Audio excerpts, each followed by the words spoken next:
주일 오후 예배에 교회에서 또 온라인으로 함께 하시는 모든 성도님들을 사랑하고 축복합니다. 오늘도 선포되어지는 말씀 가운데 하나님께서 임재하여 주실 줄 믿습니다. 인간은 태어나면서부터 일을 하기 시작합니다. 먹고 자고 배설하는 일부터 시작해서 학생이 되면 공부하고 노는 일을, 어른이 되면 일하고 고민하고 노는 일을 합니다. 결혼을 하고 나면 다투고 사랑하고 노는 일을 합니다. 그러면 하나님께서는 무슨 일을 하실까요? 하나님께서는 아무것도 하지 않고 우리를 그냥 보고만 계실까요? 제가 어렸을 적에 저희 교회 장로님께서 기도하실 때 이런 말들을 아주 많이 사용하셨습니다. 이 장로님은 북에서 내려오신 장로님이셨는데요. 지금도 정확하게 기억하고 있는 이 장로님의 기도를 제가 여러분께 들려드리겠습니다. 아버지, 상천하지에 전지전능하신 하나님 아버지, 아버지는 무소부재하시고 무소불위하십니다. 인생이 아버지 앞에 득죄하여 이 한 몸이 일벌백계하고 개과천선하여 하나님 앞에 결초보운하고 경천애인하는 우리 교회가 되겠습니다. 저는 여러분이 이 기도를 기억하고 있습니다. 여러분 알아들으시겠습니까? 네, 우리 장로님들과 권사님, 집사님들은 알아들으실 것 같습니다. 어릴 적에 드리는 어른 예배는 정말 힘든 시간이었습니다. 진짜 어느 나라 말인가? 왜 우리는 예배를 드리는데 알아듣지 못하는 말을 들어야 하나? 그리고 이 기도는 왜 이렇게 긴가? 이런 생각들을 하면서 지나간 기억이 있습니다. 한자가 진심으로 관심이 없었던 그때는 장로님들의 기도가 영어보다 더 어렵게 들렸습니다. 좀처럼 그 뜻을 알지도 못하였고, 근데 이 사자성어들이 머릿속에 아주 정확하게 새겨졌습니다. 그래서 지금도 기억해서 여러분께 들려드리고 있지요. 나중에는 그 뜻이 이제 궁금해져서 하나하나 그 뜻을 찾아보게 되었습니다. 전지전능, 완전 무결한 지혜와 능력으로 모르는 것이 없는 하나님, 무소부재하신 하나님, 존재하지 않는 곳이 없이 어디에나 계시는 하나님. 이런 뜻이 들어 있었던 거예요. 근데 알아듣지 못했어요. 무소불위하신 하나님, 하지 못하는 것이 어디에도 없으신 하나님.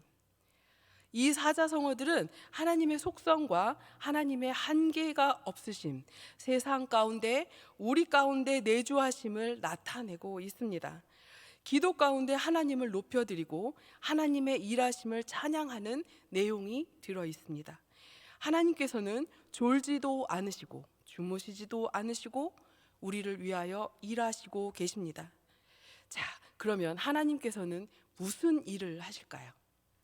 전도서 3장 14절에서 15절 세번역 말씀입니다. 함께 읽겠습니다. 이제 나는 알았다. 하나님이 하시는 모든 일은 언제나 한결같다. 거기에다가는 보탤 수도 없고 뺄 수도 없다. 하나님이 이렇게 하시니 사람은 그를 두려워할 수밖에 없다. 지금 있는 것 이미 있던 것이고 앞으로 있을 것도 이미 있는 것이다. 하나님 하신 일을 되풀이 하신다.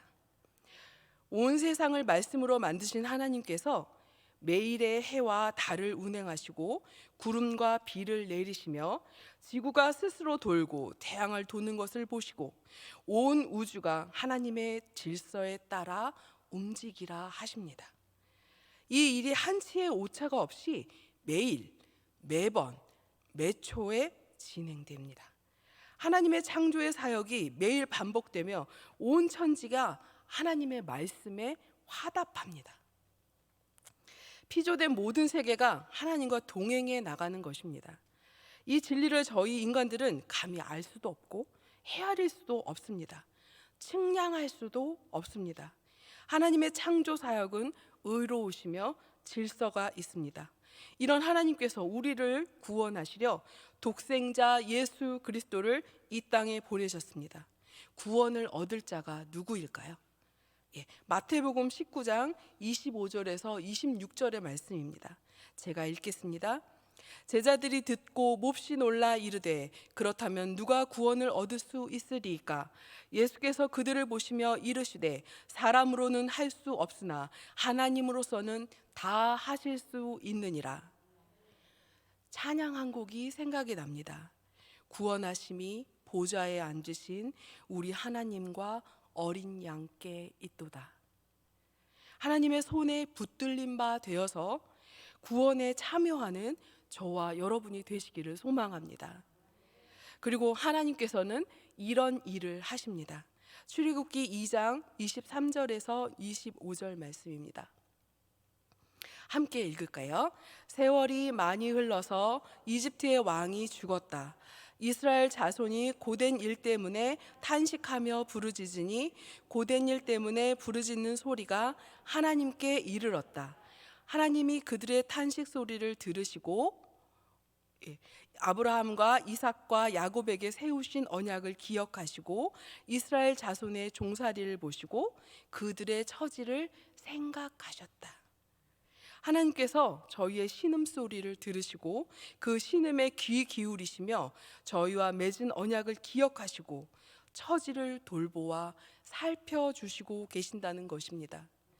지치고 힘들고 도대체 사방이 꽉 막혀 있을 때 하늘이 뚫려 있는 것을 보는 것은 대단한 용기입니다. 그러나 이 용기를 내어서 하늘을 올려다 보면 나의 탄식과 신음에 나보다 더 아파하시고 긍휼히 여기시는 하나님을 만날 수 있습니다. 자, 하나님은 또 이런 일을 하십니다. 시편 34편 18절에서 20절 말씀입니다. 읽겠습니다. 주님은 마음 상한 사람에게 가까이 계시고 낙심한 사람을 구원해 주신다. 의로운 사람에게는 고난이 많지만 주님께서는 그 모든 고난에서 그를 건져 주신다. 뼈마디 하나하나 모두 지켜주시니 어느 것 하나도 부러지지 않는다. 하나님께서는 의인의 기도에 귀를 기울이시는 일을 하십니다. 여기서 상한이라는 단어는요, 깨뜨리다라는 의미를 가지고 있습니다. 마음이 상했다는 것은 그저 속상하다는 의미가 아니라 세상을 향하던 그 마음이 산산조각이 난 상태를 말합니다. 세상으로부터 버림을 받거나 아무런 답을 얻을 수 없는 상황, 세상으로부터 마음이 등져버린 상황을 이야기합니다. 별빛도 달빛도 없이 칠흑같이 어두운 밤에 자아가 산산이 부서져 깨어져서 있을 때 하나님께서는 바로 곁에 계셔 주시는 일을 하신다는 것입니다. 그리고 가장 중요한 하나님께서 하시는 일은 하나님께서 만드신 하나님 닮은 저희들을 자기 자신보다 더 사랑하는 일을 하십니다. 이 사랑은 독생자 예수 그리스도를 십자가에 내어주신 사랑이요, 손으로 손수 지으시고 생명을 불어넣으신 사랑입니다. 하나님께서는 하나님 닮은 모습으로, 생각으로, 행동으로 살기를 원하시는 사랑입니다. 이 사랑은 성경의 여러 인물들에게 하나님께서 그와 함께 하심으로 라는 문장으로 여러 곳에서 드러나고 있습니다. 에녹이 그랬고 다윗이 그랬고 또 다니엘이 그랬습니다. 그리고 오늘의 주인공인 요셉 또한 그렇습니다. 오늘 함께 읽은 본문은 요셉의 처지와 상황을 알려주고 있는 본문입니다. 창세기 37장의 연속으로 요즘 말로는 엄친아에서 노예로 팔려버린 그의 위치를 설명하고 있습니다. 야곱의 11번째 아들 요셉, 엄마인 라헬을 닮아서 용모가 준수하여 아버지의 편애의 중심에 서 있던 아들. 채색 옷을 사달라고 하지 않았음에도 채색 옷을 입고 형들에게 미움과 버림을 받은 11번째 동생. 채색 옷이 자신의 죽음의 증거로 아비에게 보여지는 있을 수 없는 일을 겪은 사람. 지금 그는 노예의 신분으로 보디발의 집에 팔려와 있습니다. 이런 요셉의 상황을 통해서 하나님께서 요셉에게 어떻게 일하셨는지, 어떻게 동행하여 주셨는지를 살펴보겠습니다. 첫째로, 요셉의 일상과 함께 일하시는 하나님입니다. 요셉이 고난의 자리에 있으니 함께 하여 주신 걸까요? 아니라는 생각이 듭니다. 그는 그 전에도 하나님께서 자신과 함께 하여 주심을 알고 있었을 것입니다. 그런데 지금 그의 자리는 완전히 변해 있습니다. 노예의 생활을 해야 하는 것입니다. 더 이상 부잣집 11번째 도련님이 아닙니다. 하나님께서 함께 했다는 것은 무엇을 말합니까? 매일 하루에 시간을 채워서 기도하고 또 식탁에서 기도하고 금식 기도해서 하나님께서 함께 하셨다는 뜻일까요? 노예 신분에 그리고 그 전에도 이것을 하였을까요? 다만 요셉은 여전히 노예 신분으로 그의 생각 속에 늘 하나님이 함께 계셨다는 것만 알 수 있습니다. 그러므로 그가 하는 일은 분명 주인 보디발을 위한 일이었지만 요셉은 그 일을 자기의 일처럼 여겼습니다. 이것이 바로 나의 일상과 함께 일하시는 하나님 경험입니다. 하나님께서는 나의 일상과 함께 하십니다. 너무나 유명한 예화인 마틴 루터킹 목사님의 일에 대한 예문을 읽어드리겠습니다.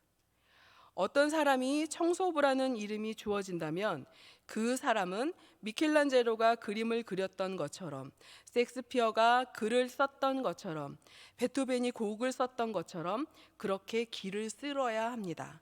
청소부가 그 거리를 너무나 열심히 잘 쓸어서 하늘과 땅을 지나는 천사들이 그 길에 모여 이 거리에 그토록 훌륭하게 자기 일을 수행했던 청소부가 살았다고 말할 수 있을 정도가 되어야 합니다.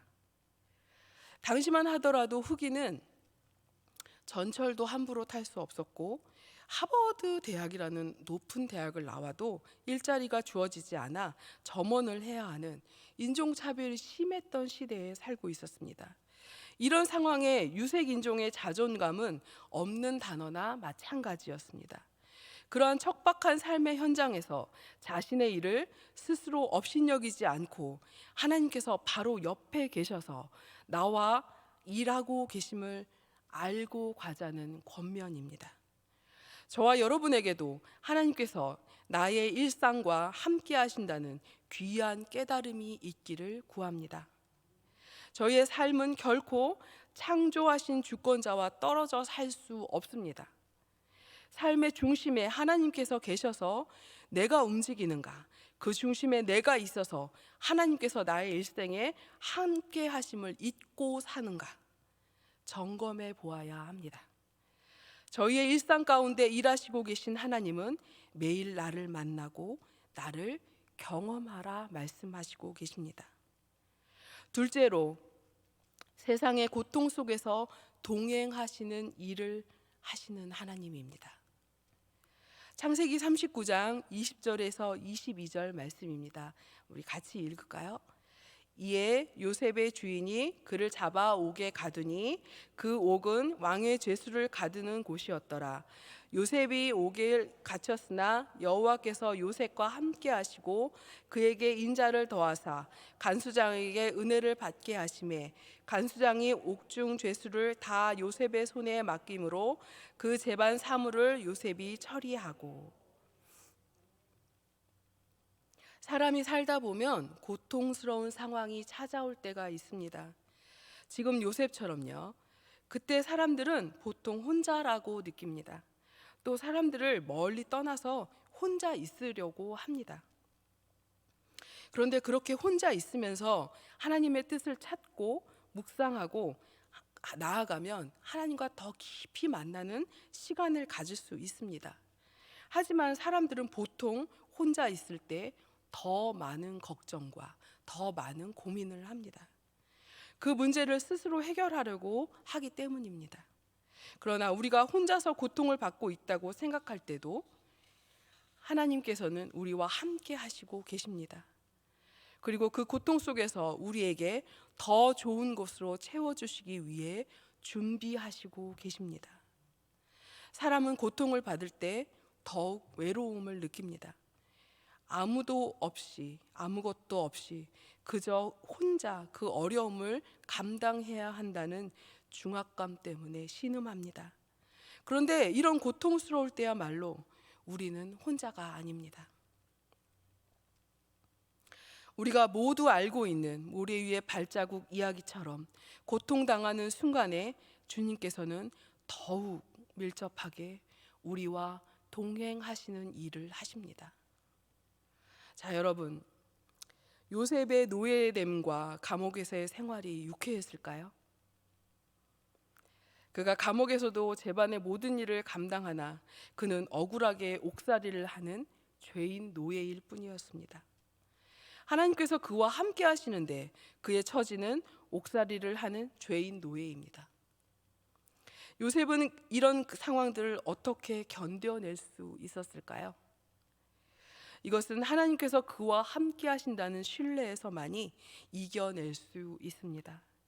아마도 요셉은 두렵고 떨릴 때마다 하나님, 저와 함께 계시지요? 저를 떠나지 않으셨지요? 라고 확인하면서 하루하루를 보냈을 것입니다. 요셉은 이런 음성을 들으며 매일 잠들지 않았을까요? 요셉아, 내가 너와 함께 하고 있단다. 너와 늘 동행하고 있지. 두려워하지 말아라. 걱정하지 말아라. 내가 너를 꼭 붙들고 있단다. 라고 말입니다. 오늘 지금 이 시간 하나님께서 나와 함께 동행해 주시고 계십니다. 힘들고 지치고 어려울 때 하나님께서 우리를 꽉 잡고 계십니다. 이것을 믿으십니까? 아멘. 셋째로, 하나님과 친밀할 수 있도록 곁으로 오시는 일을 하시는 하나님이십니다. 창세기 39장 2절에서 3절 말씀입니다. 함께 읽겠습니다. 여호와께서 요셉과 함께 하심으로 그가 형통한 자가 되어 그의 주인 애굽 사람의 집에 있으니 그의 주인이 여호와께서 그와 함께 하심을 보며 또 여호와께서 그의 범사에 형통하게 하심을 보았더라. 아멘. 이 두 구절의 핵심은 하나님께서 함께 하신다와 형통입니다. 함께 한다, 곁에 있다는 말이 참 따뜻하게 느껴집니다. 감옥에서 또 고통스러운 상황에서 하나님께서는 요셉의 친구가 되어 주셨습니다. 친구가 만나면 하는 일이 있습니다. 뭘까요? 대화입니다. 하나님은 저희와 이야기를 나누기 원하십니다. 이 대화는 사람을 살리는, 영이 살아나는 대화입니다. 하나님께서 친밀하게 다가오시는 첫 번째 대화의 방법은 바로 말씀입니다.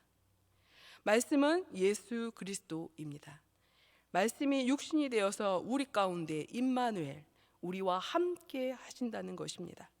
그리고 기도가 하나님과 대화하는 방법입니다. 기도는 하나님께 이야기하고 하나님의 말씀을 듣는 방법입니다.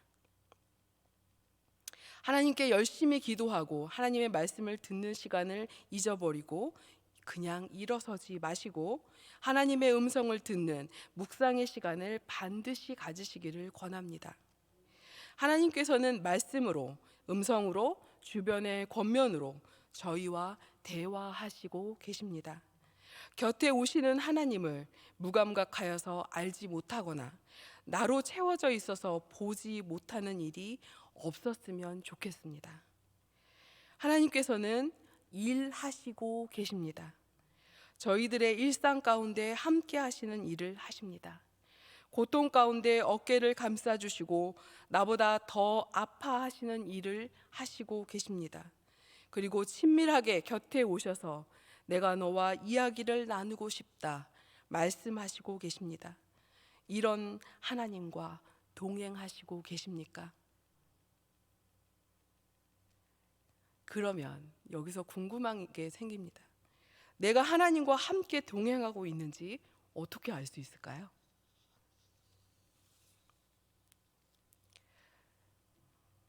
살아가는 가운데 얼마나 하나님의 생각을 많이 하느냐입니다. 생활 가운데 얼마나 하나님께 묻고 결정하고 있느냐입니다.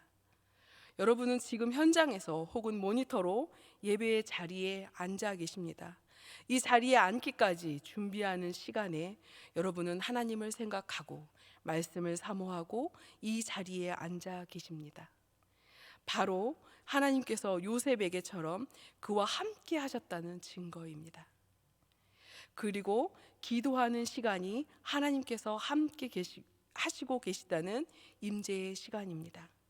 또한 힘든 지체들의 어려움을 하나님께서 내 이야기를 들어주신 것처럼 우리도 들어주는 그 시간이 함께 하시는 시간입니다.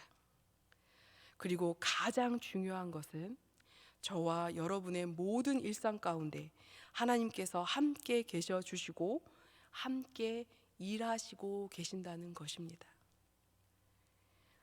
하나님께서 함께 하시는 사람들에게 일어나는 일이 있습니다. 바로 형통의 복입니다. 그런데 이 형통의 복의 방향이 요셉 자신이 아닙니다.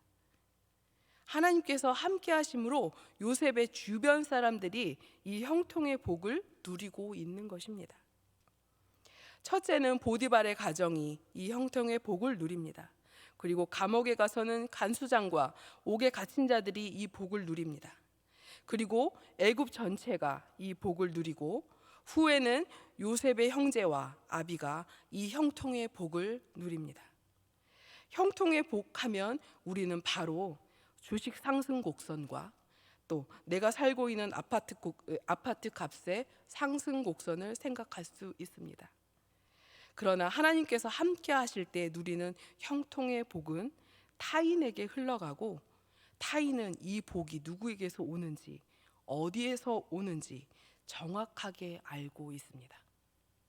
요셉이 누린 형통의 복은 바로 하나님께서 그와 함께 하신다는 형통의 복입니다. 여러분, 하나님과 함께하는 형통한 자가 되어 주변을 풍요롭게 하시고 그 고백을 듣고 하나님께 영광을 돌리는 저와 여러분이 되시기를 소망합니다. 하나님께서 함께 하시는 사람에게 일어나는 또 다른 일이 있습니다. 그것은 하나님의 일하심을 따라 저희들도 하나님의 일을 하는 것입니다.